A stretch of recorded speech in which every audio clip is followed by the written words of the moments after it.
They mocked Earth at the council. Humanity ended every treaty overnight. The laugh hit me before I even understood what had just been said. I was standing in the transit corridor of Reach Station, holding a cup of synth coffee that had gone cold 20 minutes ago, watching the live session feed on the wall screen above the maintenance bay. Around me, 3 station workers had stopped what they were doing. A cargo handler named Pete had put down his scanner.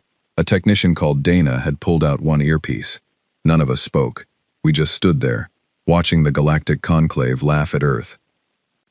Not a quiet laugh, not the kind that slips out and gets covered with a polite cough, the kind that fills a room, the kind that has been planned. I am Yara Osei. I have been Earth's junior liaison to the galactic conclave for 9 years. My job, in simple terms, is to sit in rooms where decisions are made, observe what happens, and send detailed reports back to people, who then send back notes asking me to use fewer adjectives. It is not a glamorous post. It was never meant to be. Junior liaisons from Tier 3 observer species do not make decisions. We watch, we report. We are, as one senior call delegate once told me with complete sincerity, decorative. I had learned to live with that. What I was watching now was different. The Vreth Dominion's senior speaker, a tall, silver-scaled figure named Voss Raylan, was standing at the central podium of the conclave chamber. Behind him, on the curved display wall that wrapped around the entire upper gallery, the motion he had just introduced was still glowing in 47 different languages. I read the human translation twice because I was certain I had misread it the first time. Motion 7741C, reclassification of the Human Territorial Compact as a Tier 0 observer body, effective immediately upon passage, with all associated treaty rights suspended, pending a full capability review of no less than 20 standard years. Tier 0, not Tier 3, which was already the lowest active membership classification in the conclave. Tier 0 was something else. Tier 0 was the classification used for pre-contact species, for civilizations that had not yet developed faster-than-light travel, for societies that the conclave had decided to monitor from a safe distance, like researchers watching animals through glass. Earth had been in space for 91 years. We had FTL. We had stations on 7 worlds. We had contributed more medical research to the shared conclave database in the last decade than the Vreth Dominion had in the last century, and Voss Raylan was proposing to classify us alongside species that had not yet discovered fire. That was when the gallery laughed. It started with the Cowl Hegemony's block. I recognized the sound because I had heard it before in smaller rooms, a specific kind of laughter that is not really about something being funny. It is the sound of a group of people confirming something they already believed. The Cowl delegates laughed as though this reclassification was a conclusion they had been waiting for someone to say out loud. Then something extraordinary happened. One of the Cowl senior aides activated a sound clip over the chamber's audio system. It was a pre-recorded laugh track, not improvised, not accidental. A prepared, preloaded, deliberately scheduled laugh track that played in synchronized bursts, while Voss Raylan stood at the podium and smiled. Someone had built this into the agenda. Someone had sat down before this session, prepared a sound file, coordinated with the call audio team, and scheduled it to play at this precise moment. The humiliation of Earth had not been a reaction. It had been a production. Pete the cargo handler said something under his breath that I will not repeat. Dana pulled her earpiece fully out and stared at the screen. I kept my face completely still, because I was the junior diplomatic liaison of the Human Territorial Compact, and I was, in that moment, being watched by a station full of human citizens who were watching the same screen. My job was to observe and report. I observed. I reported. I sent the full feed back to Earth with no editorial commentary, exactly as protocol required, and then I sat down on a bench in the empty briefing room, adjacent to the corridor, and I stared at the wall for a long time. Senior Ambassador Renk delivered Earth's official response 40 minutes later. I watched it on the same screen. He was calm. He was measured. He used phrases like ongoing dialogue and constructive engagement, and the shared framework of interstellar cooperation. He said Earth would review the motion carefully and respond through proper channels. He thanked the chamber for the opportunity to address the assembly. He did not mention the laugh track. Afterward, I filed my full report. I described the motion, The gallery's response, the audio event, the ambassador's statement. I used precise language and 0 adjectives, as requested. I sent it, and then went back to my quarters and sat at the edge of my bunk and thought about the word decorative. At 2300 station time, my comm unit lit up with an encrypted message from the Secretary General's private channel. I had never received a message from this channel directly. In 9 years, not once. I opened it expecting a set of instructions about how to respond if journalists on the station asked for comment. It contained 4 words. Stand by. Say nothing. I read it 3 times. Then I set my comm unit down on the bunk beside me and looked out the small viewport at the dark between the stars. I had no idea what those 4 words meant. I assumed I would find out. I was right about that. I was wrong about almost everything else. In the days that followed, every human delegate on Reach Station received the same quiet instruction through slightly different language. Our press officer, a calm woman named Claire, who had handled 12 years of conclave media without raising her voice once, sent a single message to her entire team. No statements, no background briefings, no off-record comments, nothing. The conclave press corps, which had spent years treating Earth's diplomatic presence as filler content, suddenly became very interested in what we were doing. They were not used to human silence. We were known for being verbose, responsive, perpetually eager to demonstrate that we belonged. A human diplomat who did not want to talk was a novelty. I gave them nothing. I smiled when they approached me in corridors, said that I had no comment at this time, and kept walking. I did not know what I was standing by for. I only knew that somewhere on Earth, something was being decided, and that the instruction to say nothing was not the sound of people who had been defeated.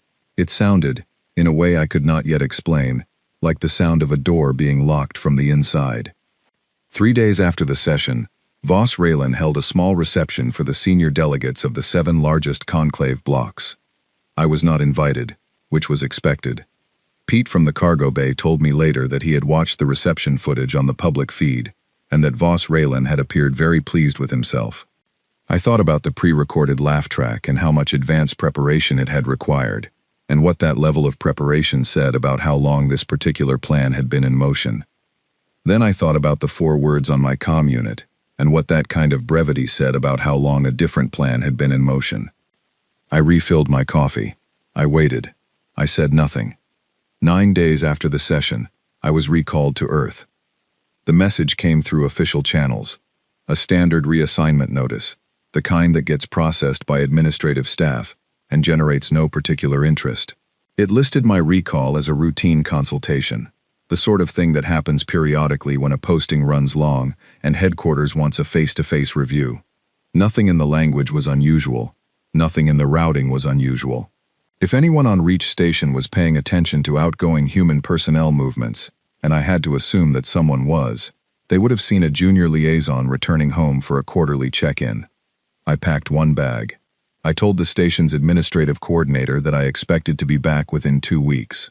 I believed it when I said it. The transit back to Earth took 4 days. I spent most of it in my small cabin, reading through 9 years of my own filed reports, which is a strange experience I do not recommend to anyone with a strong opinion of their own writing. I had reported everything I saw.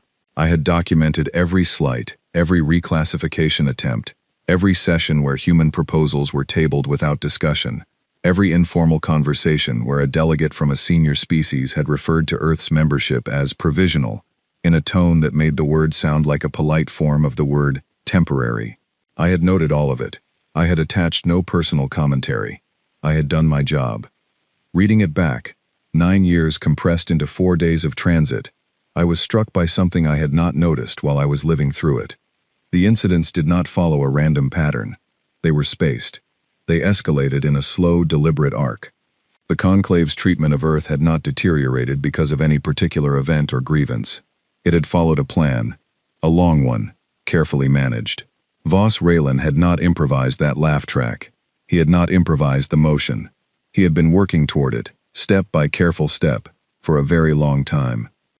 I landed at the port of Accra at 0600 local time on a Wednesday morning. A car was waiting for me on the tarmac, which was not routine. A single aide was standing beside it, a young man named Oliver who introduced himself. handed me a sealed briefing folio, and said nothing else for the entire drive. The facility we arrived at was not the diplomatic headquarters in Geneva, where I had expected to report. It was a government complex outside the city that I recognized from security briefings as one of the continuity of government sites, a place designed for scenarios where normal operations were not possible. It was a serious building, the kind of building you hope you never have to use. I was taken to a conference room on the 3rd floor. What I found there stopped me at the door. Every branch of government was in that room. Not representatives, not deputies, the actual people. The Prime Coordinator herself, Adele Farrow, sat at the head of the table. The Defense Secretary, a quiet man named Colin Grant, who had the reputation of never speaking unless he had something specific to say, sat to her left. The Directors of Strategic Intelligence, Economic Policy, and Interstellar Infrastructure were all present. The Chief of the Treaty Analysis Division, a woman named Margaret Obi, who I had spoken to exactly once by comm in 9 years, was there in person. There were no press people, no communications officers, no aides taking notes. The room had been swept, I noticed, because the small indicator light above the door was green, the standard signal that a space had been cleared of all recording and transmission devices. I sat down in the chair Oliver gestured toward. Prime Coordinator Farrow looked at me across the table and said, without any preamble at all, "You watched the session live. I need to know what you observed that didn't make it into your report." I thought about that. "The timing," I said. "The audio file was preloaded. That meant coordination between at least 2 delegations before the session. The Vreth and the Kull were working together on this for long enough to plan the production." Farrow nodded once. 16 years, she said. "We have documentation going back 16 years of coordinated planning between those 2 blocks and 3 others. What you saw in that chamber was the public rollout of a strategy that has been running since before you took the posting." I absorbed that. "What does that mean for the reclassification motion?" "It passed," said Colin Grant, from the left side of the table. 3 days ago. 41 in favor, 4 abstentions, 2 against. Earth is now officially classified as a Tier 0 observer body, under conclave law." The room was quiet. I looked around the table and noticed something that I could not immediately name. It took me a moment. Then I recognized it. Nobody in this room looked surprised. Nobody looked afraid. Nobody had the tight, careful expression of people managing a crisis they had not anticipated. They looked like surgeons, calm, prepared, focused on the next step. "How long have you been planning for this?" I asked. Farrow said, "Longer than you've been in the posting." What followed was the longest briefing of my life. It lasted 11 hours, with 2 short breaks. By the end of it, I understood that I had spent 9 years observing a chess game without knowing there were 2 boards. The first board was the one I had watched in the conclave chamber. Earth playing the patient, cooperative, eager to belong junior species, attending every session, filing every report, responding to every slight with measured diplomatic language. It was a performance, and it had been a very good one. The second board was the one I had never seen. 16 years earlier, a small working group within the Strategic Infrastructure Division had been given a single mandate: assume the conclave will eventually move to exclude or subordinate Earth entirely, and prepare for that outcome without signaling that preparation to any external party. The group had no public name, no official budget line that anyone outside the room would recognize, and no communication with any conclave-connected personnel, including the diplomatic corps, including me. They had been given one rule: build what we need to not need them. Over 16 years, quietly and without announcement, they had built it. The relay network came first.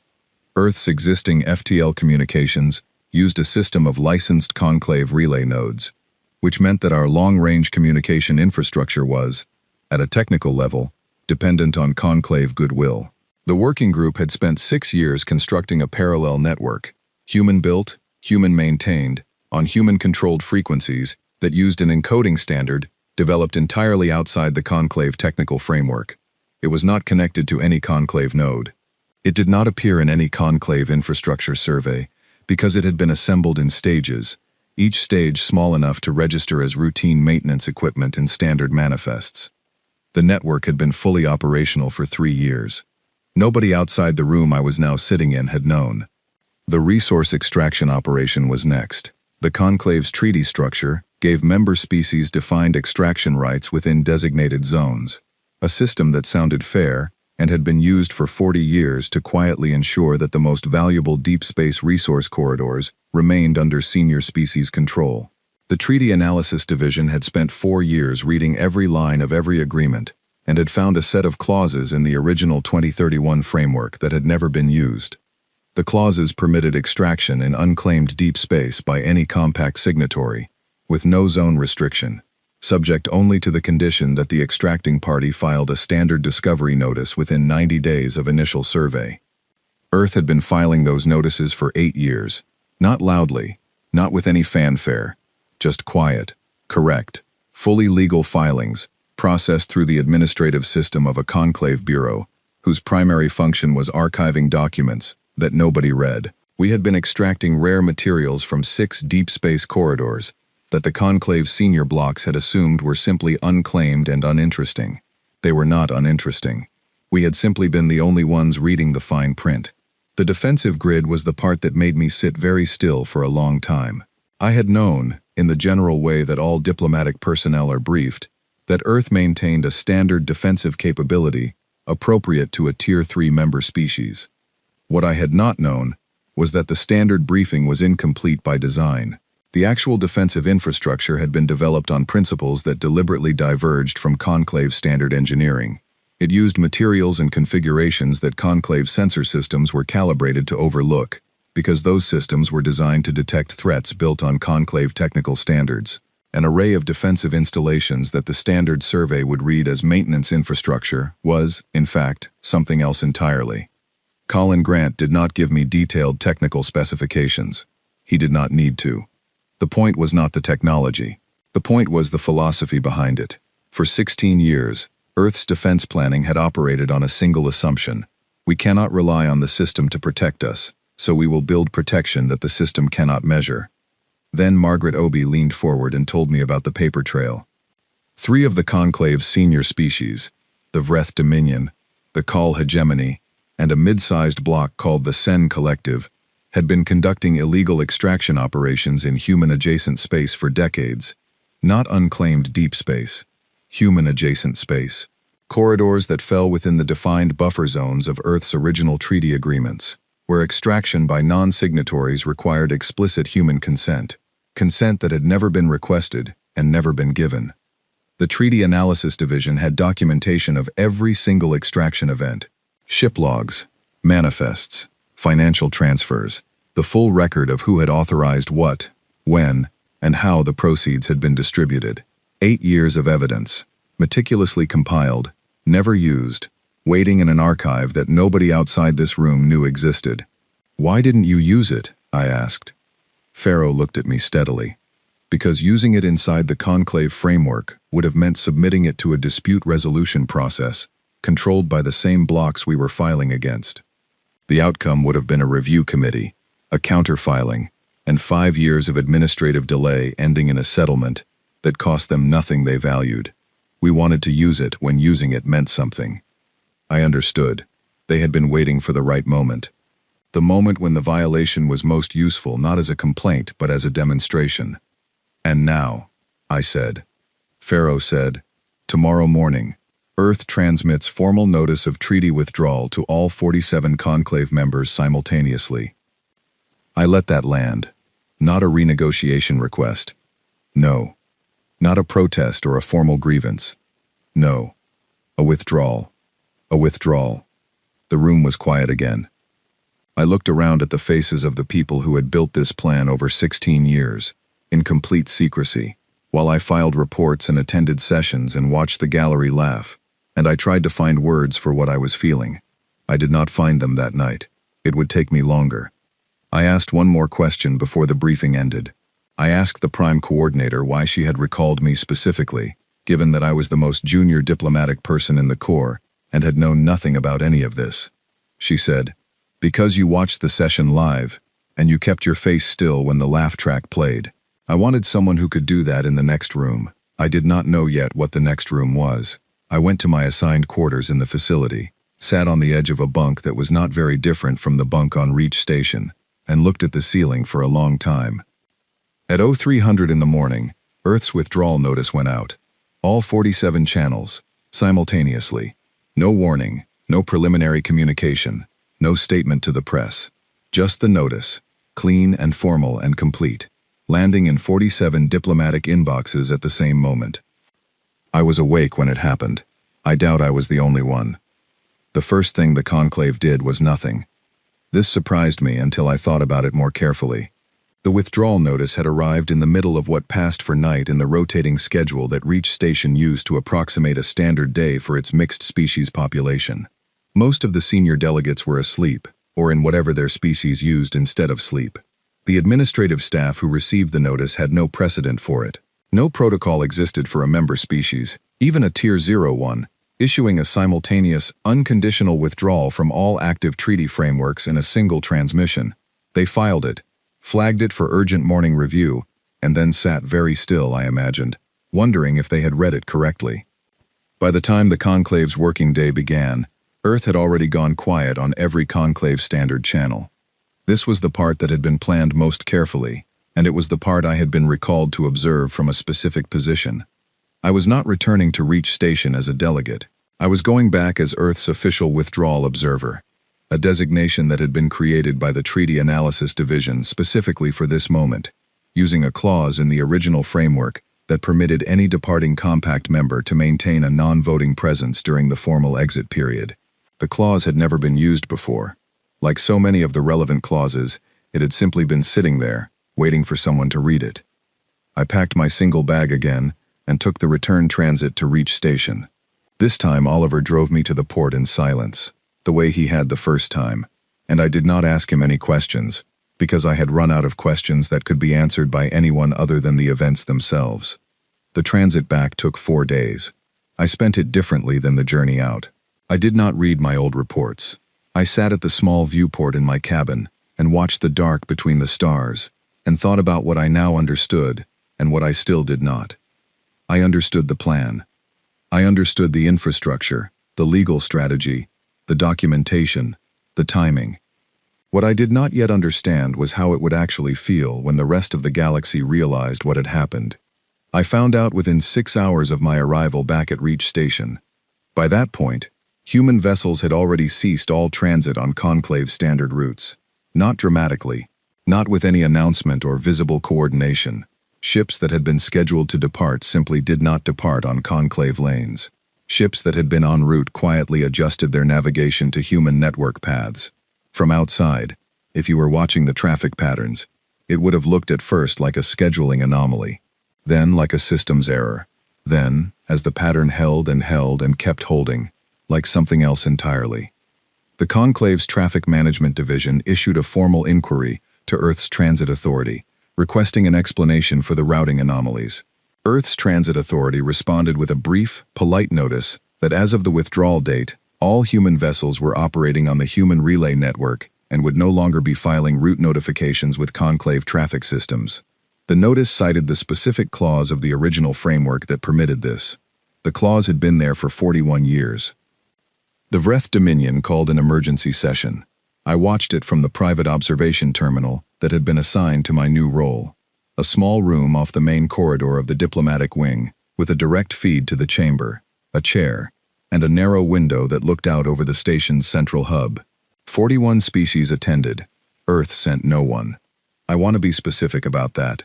The Conclave convened an emergency session to address the withdrawal of a member species, and the member species in question sent no delegate, no observer, no message, and no representative of any kind. The session opened with the chair spending 4 full minutes attempting to reach Earth's diplomatic comm channel before acknowledging for the record that there was no response. Then 41 species sat in a chamber and discussed what Earth's silence meant, without Earth being there to tell them. I watched every minute of it. I took notes. It was, in the 9 years of sessions I had observed, the most interesting thing I had ever watched happen in that chamber, and Earth was not even present for it. Voss Raylan spoke first. He expressed confidence that the withdrawal was a reaction, an emotional response to the reclassification vote, and that Earth would request renegotiation within 30 days Once the domestic political pressure of appearing to act decisively had been satisfied, he used the phrase characteristic impulsiveness twice. The gallery did not laugh this time, which I noted. 3 other senior delegates spoke to similar effect. Earth had acted rashly. Earth would return to the table. Earth did not have the capability to sustain an independent position. These were the givens. The session was not really about whether Earth would return. It was about how the conclave should manage the optics of accepting Earth back, while making clear that the reclassification would remain in place. Then, a delegate from a small mid-tier species called the Orcs Compact raised a point of information that caused a long pause in the chamber. She noted that the human relay network, which she had apparently been monitoring as a technical curiosity for some time, had not experienced any of the outages or capacity issues that would be expected if a recently activated system was suddenly handling full traffic load for a multi-system civilization. It was performing at what she assessed as designed capacity. A system performing at designed capacity on launch day had not been launched yesterday. It had been running for a while. Voss Raylan said that this was not relevant to the current agenda item. The Oran delegate said that she respectfully disagreed and sat down. The session continued for 3 more hours and reached no resolution.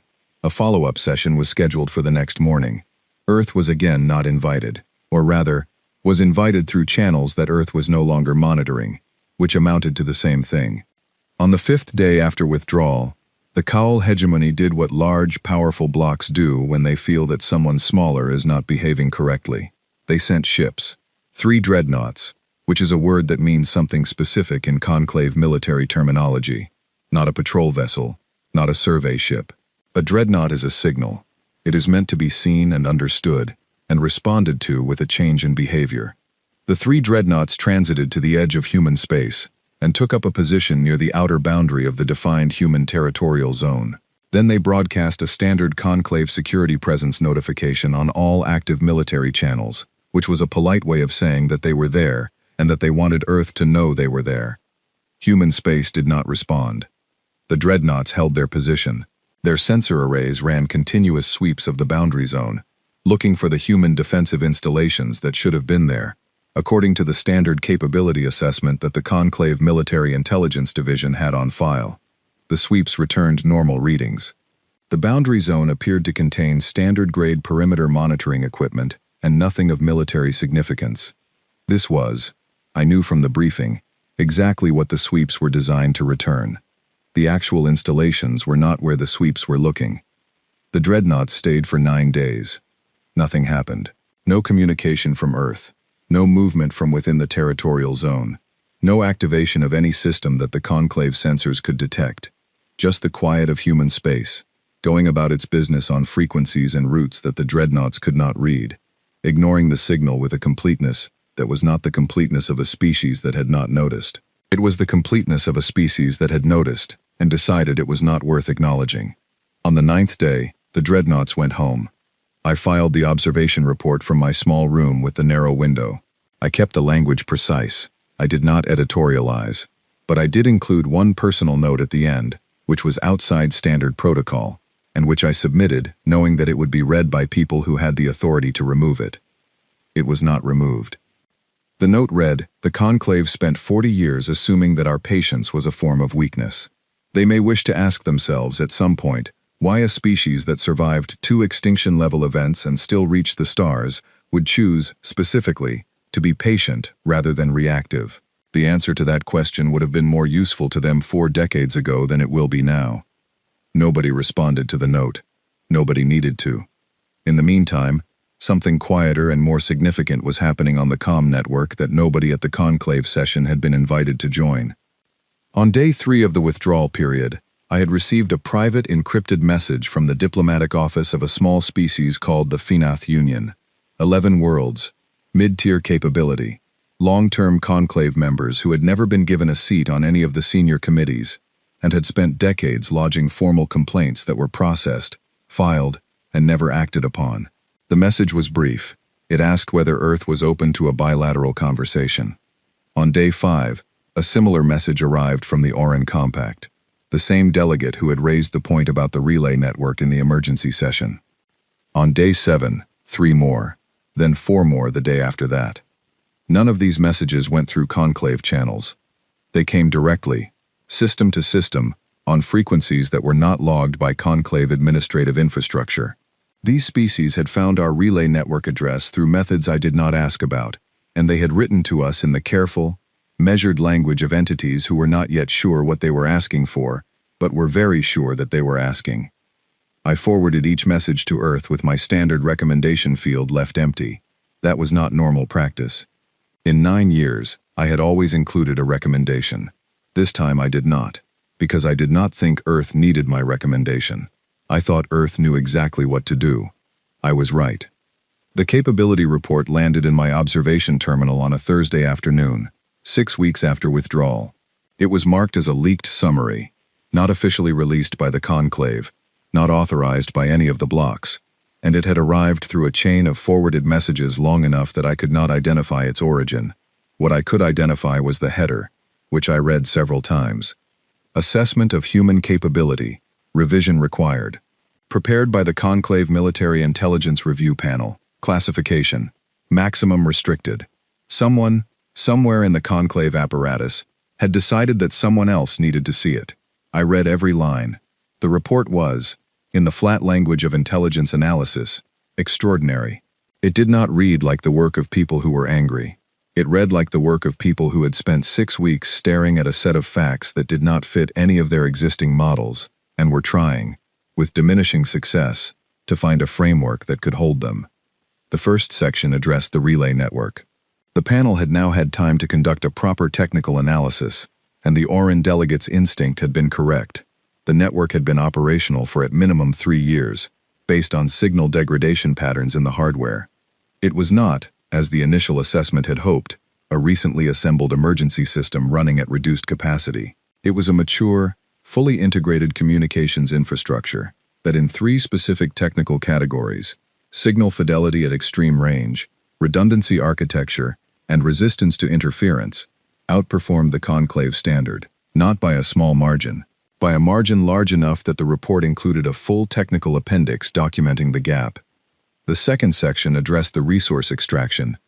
This was the part that had clearly caused the most distress to the panel. Earth had been legally extracting materials from 6 deep space corridors for 8 years. 8 years of discovery notices, properly filed, properly processed, sitting in an archive that the relevant Conclave Administrative Bureau had never flagged as significant, because nobody had ever thought to ask why a Tier 3 species was quietly filing exploration notices in corridors that the senior blocks had categorized as commercially uninteresting. The corridors were not commercially uninteresting. They contained concentrations of 3 specific rare materials that were of significant industrial value to any advanced civilization. The senior blocks had known this. They had categorized them as uninteresting, specifically because they were very interested and did not want competition. Earth had read the exploration data, identified the value, found the legal mechanism, and spent 8 years extracting materials that the senior blocks had intended to access themselves once they had finished managing their current production commitments. The report included a financial estimate of the extracted value. I will not reproduce the number here because it is not the number that matters. What matters is that the panel had spent an entire paragraph trying to determine whether this constituted a treaty violation, before concluding, with evident reluctance, that it did not. The clause was clear. The filings were correct. Earth had done nothing wrong by any law that the conclave had written, which was, I thought, exactly the point. The third section addressed the defensive grid, and this was the part that had been most heavily redacted before the summary reached me. Enough remained to understand the conclusion, which was that the conclave's standard sensor systems had been conducting surveys of human defensive infrastructure for decades, using calibration parameters that were designed to detect threats built on conclave technical standards. The human installations had been built on different standards, not better, not worse, different in ways that were specifically invisible to the existing sensor calibration. The panel recommended an immediate upgrade to all survey sensor systems. This was, I noted, a significant and expensive infrastructure project that would take several years to complete and would require the cooperation of multiple conclave members to fund and implement. Earth was no longer a conclave member. The fourth and final section of the report, the section that someone had clearly added after the technical review was complete, written in a slightly different register that suggested a different author, contained a single paragraph that I read more carefully than anything else in the document. It said, "The fundamental error in our assessment of the human territorial compact over the preceding 4 decades was the assumption that their cooperative behavior represented the full extent of their strategic thinking. We observed cooperation and concluded capability.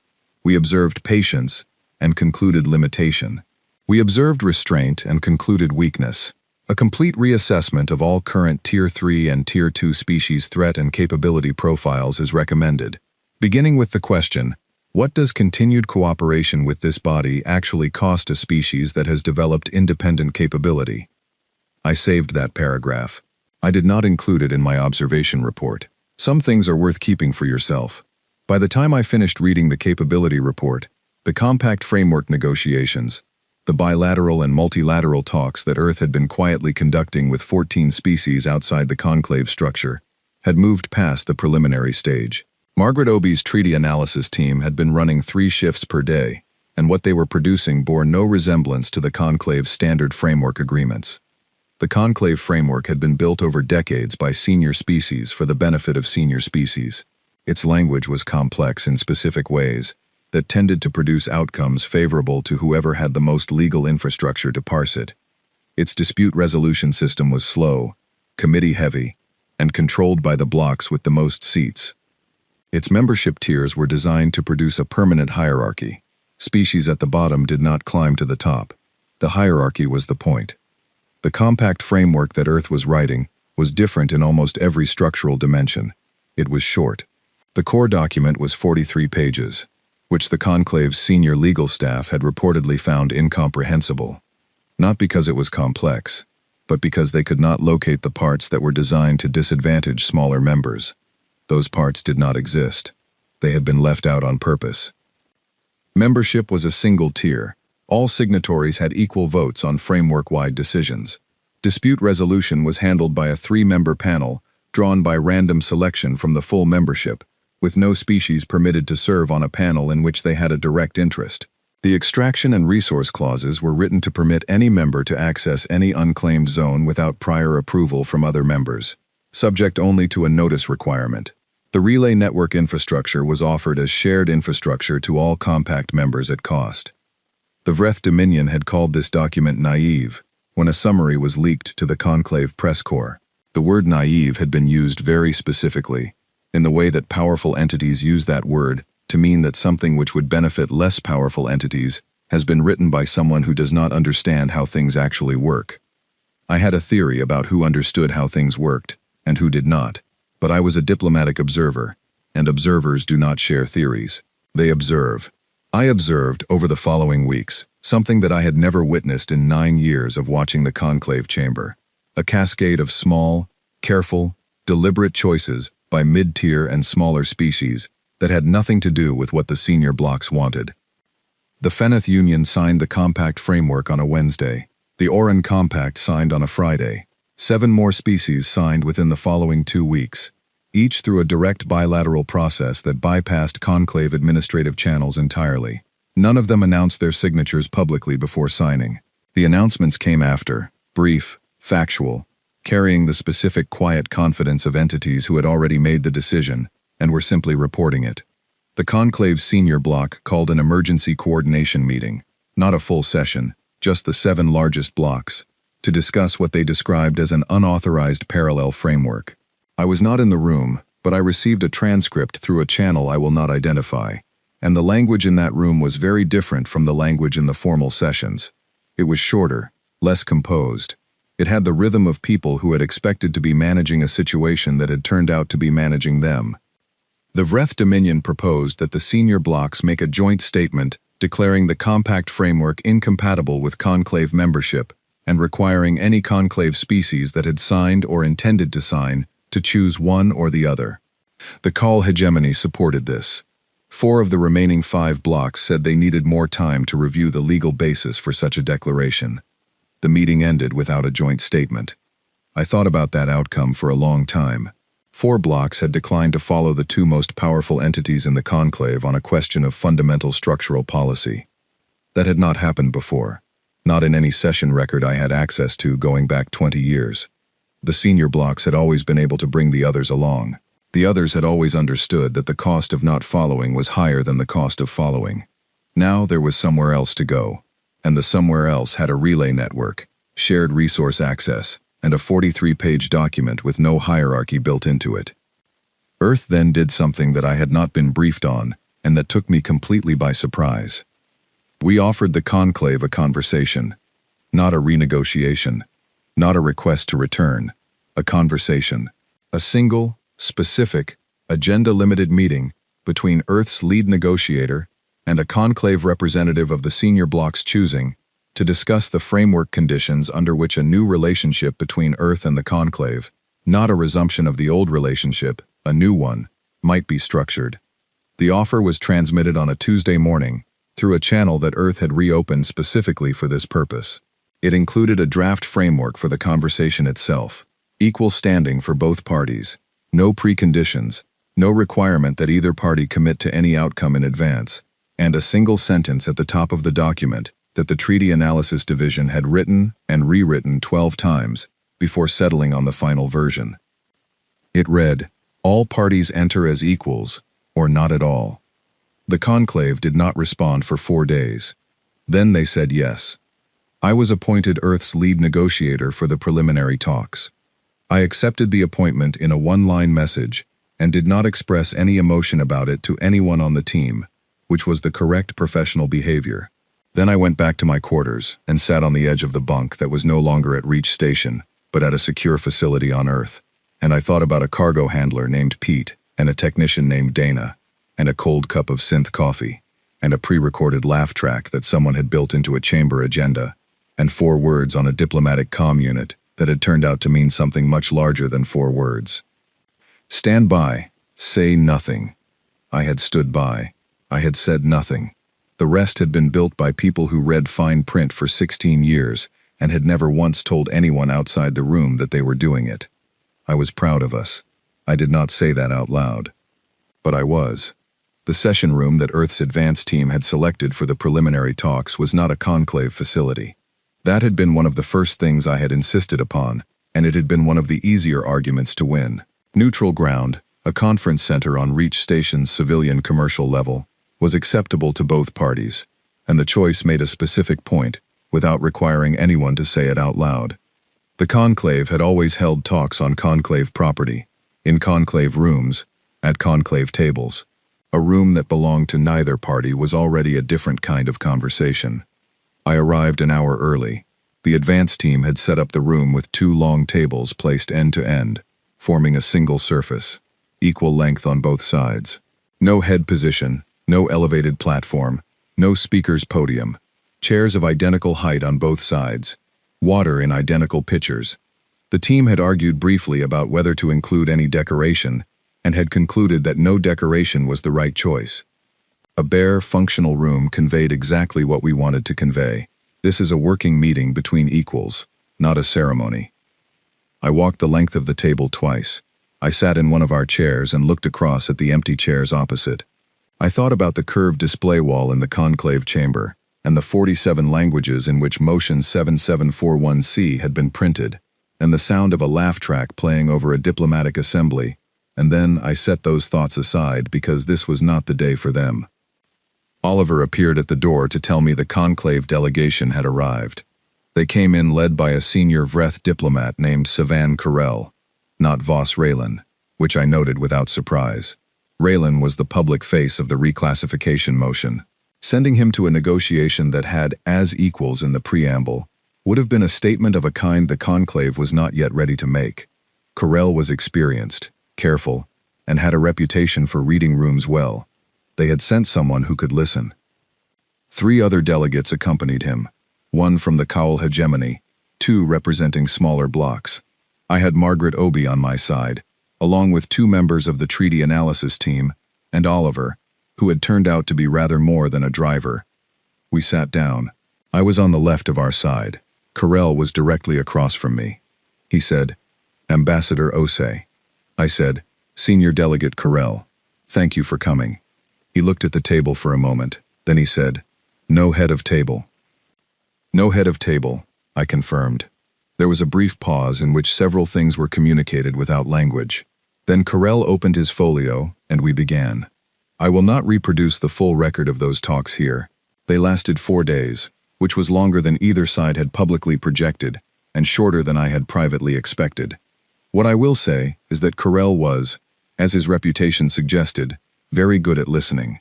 He listened when we explained the framework structure.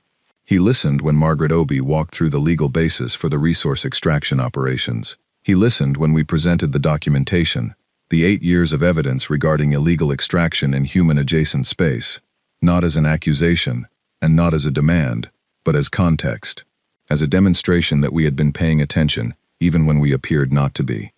On the second day, Carell asked me directly why Earth had waited so long to act on the documentation if we had held it for 8 years. I had thought carefully about how to answer this question. I had drafted 4 different versions of the answer and discarded all of them, because they were all, in different ways, too pointed. The answer I gave was the one I had arrived at by removing everything that was designed to make a point and keeping only what was true. I said, because we wanted to resolve it through the framework we were a part of. We filed the discovery notices correctly. We participated in every session. We sent our reports. We responded to every reclassification attempt with measured diplomatic language. We tried, for a very long time, to be the kind of members that made the system work better for everyone. We had the documentation the whole time. We did not use it, because using it as leverage was not what we wanted our relationship to be. Carell was quiet for a moment, then he said, "And now?" "Now we are building a different relationship. The documentation exists. It is what it is. We are not presenting it as a demand. We are presenting it because a genuine new relationship cannot be built on a false version of what the old one was." He looked at me for a long time. I did not look away. On the third day, without any formal announcement or agenda item, the Cowell delegate asked a question that had not been in either party's prepared materials. He asked whether the compact framework, the bilateral framework Earth had been building with the 14 signatories, was designed to eventually replace the conclave. I said, "No." He waited. I said, "It is designed to exist alongside it. Species can be members of both if they choose. We are not asking anyone to leave the conclave. We are offering something that the conclave does not offer. Whether individual species find that offer worth pursuing is entirely their decision." The Cowell delegate looked at his folio, and then looked back at me and said, "That is a more generous position than we expected." I said, "I know." There was a longer silence. What I did not say, because it did not need to be said in that room, was what I had come to understand during the weeks of watching the capability report land, and the emergency sessions convene, and the bilateral messages arrive, and the dreadnoughts go home. We were not trying to defeat the conclave. We had never been trying to defeat the conclave. A conclave that had been defeated would have been replaced by something new that we would then have had to defeat again, and that was not a game that ended in a direction anyone actually wanted to travel. What we were trying to do was change the conditions under which the conclave made its decisions. A conclave that had to compete, that existed in a galaxy where there was another framework, with different rules, offering a different kind of membership, would make different decisions than a conclave that had no competition. Not better decisions automatically, not immediately, but decisions shaped by the awareness that the alternatives existed and were real. We were not building a replacement. We were building an argument. The argument was the compact framework itself, proof that a different arrangement was possible, functional, and preferable to a significant number of species. An argument is most effective, not when it defeats the opposing position, but when the opposing position has to change in order to remain credible. That was the plan. It had always been the plan. On the 4th day, Carell asked for a 2-hour recess in the afternoon. He came back with a handwritten note from Voss Raylan, which he passed across the table to me without comment. I read it. It said that the Vreth Dominion was willing to consider a new framework relationship with Earth, structured as a bilateral treaty, outside the conclave's standard membership hierarchy, and that a working group could be established to draft the terms. It did not mention the reclassification. It did not mention the laugh track. It did not mention the dreadnoughts or the capability report, or the 8 years of documentation. It was, in conclave diplomatic language, the sound of a very large institution quietly deciding to move in a different direction without publicly acknowledging why. I read the note twice. I passed it to Margaret Obi. I looked at Carell and said, "We are open to that." He nodded once. We continued. The first full session of the compact framework took place exactly 1 year and 4 days after the broadcast of Motion 7741C. The room was on Earth. We had debated whether to hold it on neutral ground the way the preliminary talks had been held, and we had ultimately decided that Earth would host the first session, on Earth's terms, in a building that Earth had designed for exactly this purpose. The decision was not made in arrogance. It was made because a year earlier, a chamber had played a laugh track at the mention of our name, and we felt it was appropriate to hold the first session of the thing we had built in the place where we had built it. 11 species were present as full members. 3 more were in formal accession talks. The Vreth Dominion and the Kal Hegemony were not present as members, but Carell was there as an observer, in a capacity that had been created for exactly this purpose, the same clause maneuver, applied in a different direction. I delivered the opening address. I had written it myself, with no input from the communications team, because there are some things that need to be in a person's own words, or they are not really the right words. I said, "We are here because a number of species chose to ask a simple question. Is there a better way to do this?" That question is not a criticism of what came before. It is not a declaration of victory. It is not a promise that what we are building is perfect or permanent. It is only the beginning of an attempt to answer. The framework we have written is short. This was intentional. A document that requires hundreds of pages to explain how members are protected from one another is a document that has already failed. A document that requires 43 pages to explain how members work together is a document that has at least asked the right question. We designed this room with no head of table. That detail is not symbolic. It is structural. The architecture of a room tells everyone in it what kind of decisions are possible inside it. We wanted a room where every possible decision was available to everyone present. That is the room we are in. We will make mistakes. We will have disagreements. We will, at some point, face a situation that none of us anticipated and that our current framework does not fully address.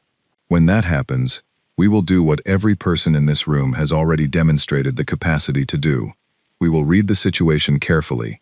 We will think about what we actually need, rather than what we have always done, and we will build what is required.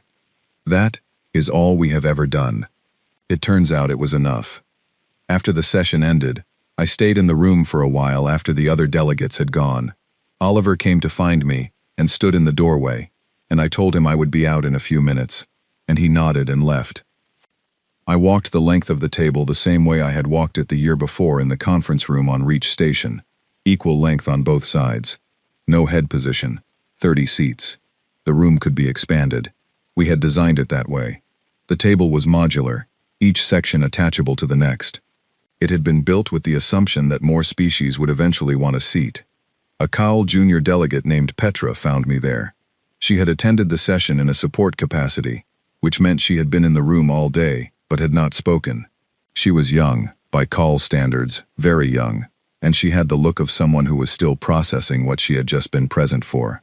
She asked me, quietly, whether Earth had always planned this. I said, "We planned for the possibility. We did not know when." She was quiet for a moment. Then she asked why we had waited so long, if we had the capability for this kind of action years earlier. I had given versions of this answer in the preliminary talks. I had thought about it in briefing rooms, and on transit ships, and in small quarters looking at the dark between stars. I had drafted it, and discarded it, and returned to it. This version, I gave without preparation, because she was young, and sincere, and standing in a room with no head of table, and deserved a sincere answer. I said, because we wanted to be invited in, not given charity, invited. There is a difference between being tolerated in someone else's structure and being recognized as someone worth building alongside. We spent 40 years trying to earn the second thing through the methods the existing structure said were appropriate. When the session happened, when the motion passed and the laugh track played, and Senior Ambassador Rink thanked the chamber for the opportunity to address the assembly, we accepted that the existing structure was not going to produce the recognition we were looking for. She said, "So you left." We stopped waiting for someone else to offer us the right room and built the room ourselves. I looked at the table. Patience is not the absence of plans. It is the willingness to hold the plan until the moment is right. We gave the old way 40 years. That was, I think, more than enough. Petra looked at the table the way I had been looking at it. Then she said something I did not expect. She said, "We have been inside the conclave for 80 years. 30 of those years, we have been trying to get a seat on the Senior Infrastructure Committee. We have been told every year that we do not yet meet the capability threshold." I said, "What is the capability threshold?" She looked at me. "We were never told specifically." I thought about that. Then I said, "The compact framework has an infrastructure committee. It has 12 seats. They are filled by random selection from the full membership, rotated every 3 years. The next rotation is in 8 months." She was quiet for a long time. Then she said, "I will pass that along." She left. I stayed for a few more minutes, alone in the room with the table that had no head, and the 30 seats, and the space for more. Then I picked up my folio and walked out into the corridor where Oliver was waiting, and we went to file the session report, which I wrote in precise language, with no editorial commentary, exactly as protocol required. I included one personal note at the end. It said, "The table we built seats 30. There are already whispers of expansion. We designed it that way, with room to grow, and no seat at the head." That detail, I am told, is what the old framework finds most difficult to accommodate. A table with no head means no one is in charge. For us, that was never a problem. That was always the point. Nobody removed the note. I did not expect them to.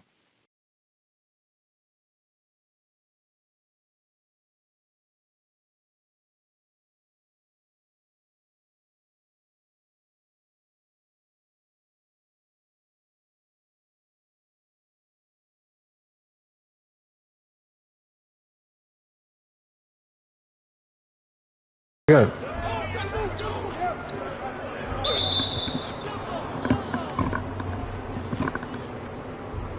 Bro, this durag's hurting my head, bro.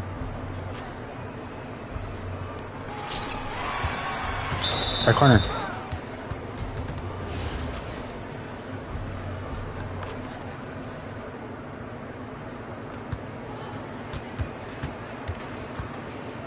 Left hash. Left corner.